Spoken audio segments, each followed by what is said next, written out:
Hello all, in this tutorial we'll be seeing how I have painted this Durgama painting for Dashera special. I am painting in a sketchbook which is a bit challenging. This sketchbook is from September Cloth Store. I'll tag everything in the description. And this taping method I have found from one Skillshare class, which is from my dearest friend Geetu. I'll share a link for that as well. And the colors and brushes are from Aquatone. So all the links I'll be sharing in the description for sure. So I quickly started with a sketch. This is based on a reference from Pinterest. So I sketched it out using pencil and then lightened it up a bit so that I can add watercolor on top of it. I started with putting the yellow shade wherever the face is there and then slowly building up all the layers and the colors. So as you can see near the nose area I have put a little lighter shade because of the highlight over there. So few things that I would like to discuss while we paint this artwork is that reference need not be painted exactly. You can tweak it as per your own comfort. So this is a very vibrant picture which I am referring and painting it in my style. So which you will be knowing after some time. And this is an A4 size artwork. That's why you can see my kind of entire face because I'm bending and seeing over there what is happening, the edges and all. And the best part of this artwork is I just used the four shades that you can see on the screen, just those four shades from Aquatone, of which few are a bit of granulating too. So you can see how I'm building up shades with a bit of brownish and violetish shades, right? I'm not going with black, but I am building shadows on the face, highlights and shadows on the face using the colors in a very limited palette. So you just have to know a bit of color theory, color mixing, which I'm kind of covering in my other videos through Himigosh. Maybe I'll do watercolors also soon, but I started with Himigosh.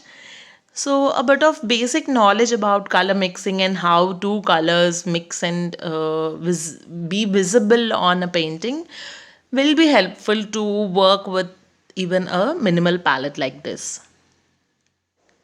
And these are kind of background, the hands of Durgama. That's why I am putting in it a bit of blurry background, wet on wet, but not too watery. As you can see, no blooms are forming, very mild blends are forming at the edges. That's all, not a kind of cauliflower or a big blooms are happening here.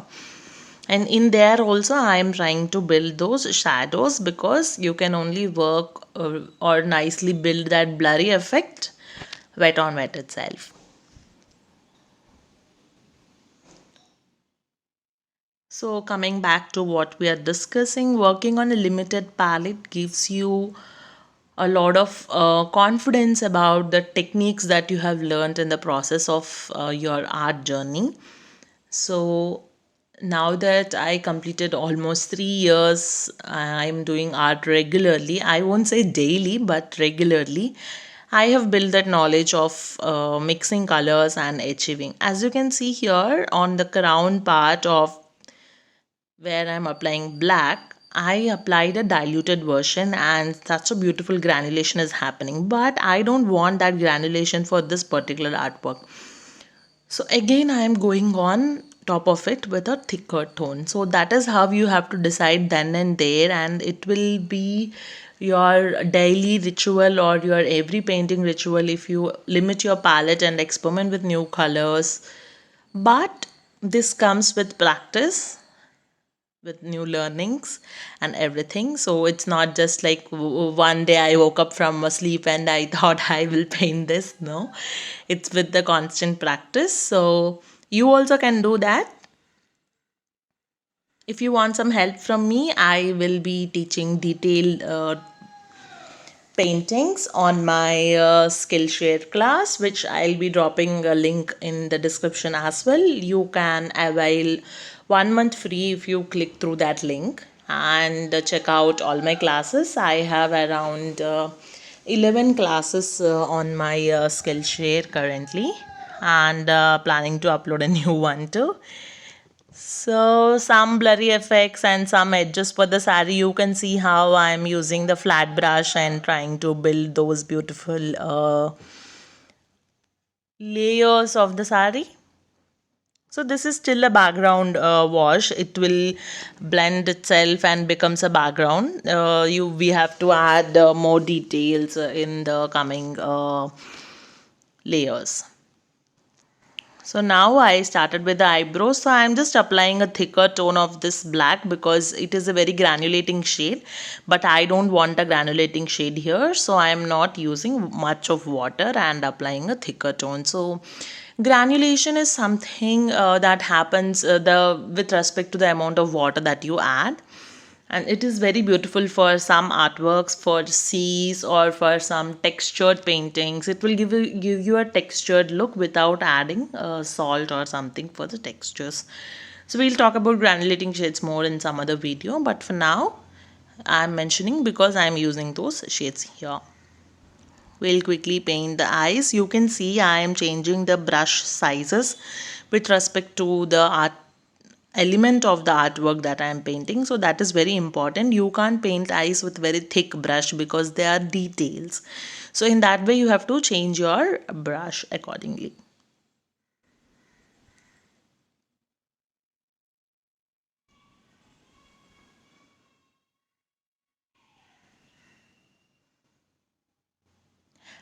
And for the lips, I'm not going with a very bright red tone, like the red as such. Since I have a bit of purplish shade here, I am using that shade itself and trying to create those tones. So this is how you will know how thick you have to put a paint to get such a beautiful color, and how dilute you have to put the paint. As you can see, for the lower lip, I have diluted it. So this is what you will gain the understanding after doing or after regularly practicing a medium or an art as such.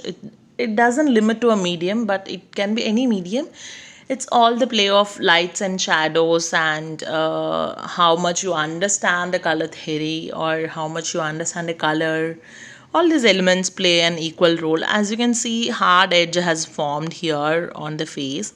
So now I am trying to blend it. So these are some unpredictable accidents or unpredictable things which you can never know.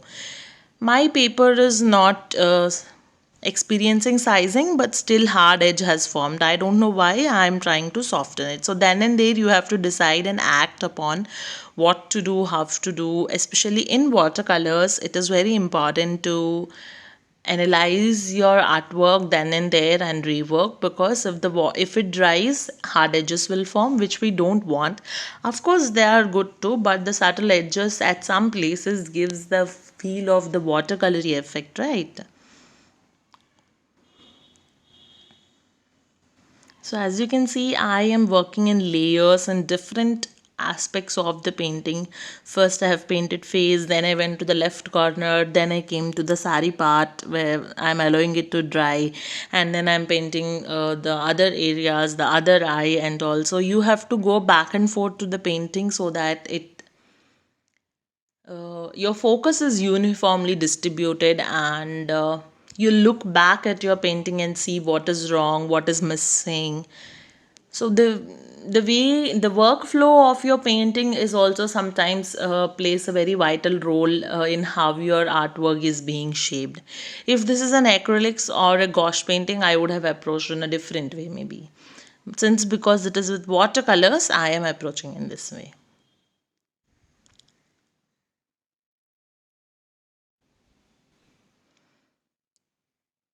This particular element that I'm painting took me a lot of time actually to get that proportion and on both the sides. We are almost done with the face part, but the nose is left. Otherwise, the third eye and a bit of nose is left.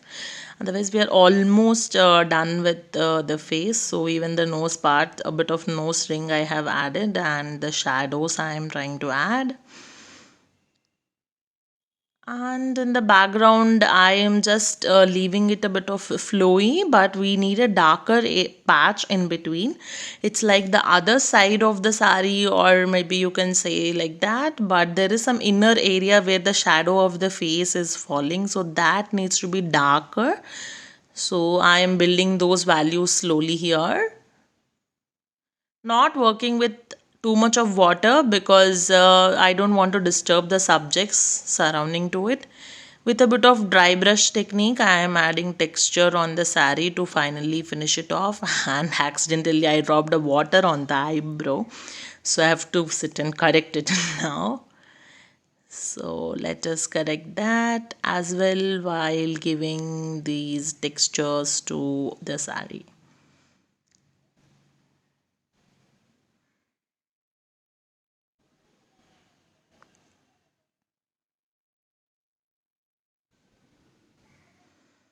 All right, it is almost done, and we can add white gouache if required for the highlight.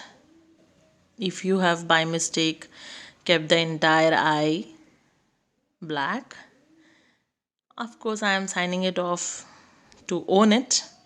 That's all for this tutorial, and I hope you have enjoyed watching this tutorial and learned something new. I'll see you in the next tutorial. Don't forget to subscribe.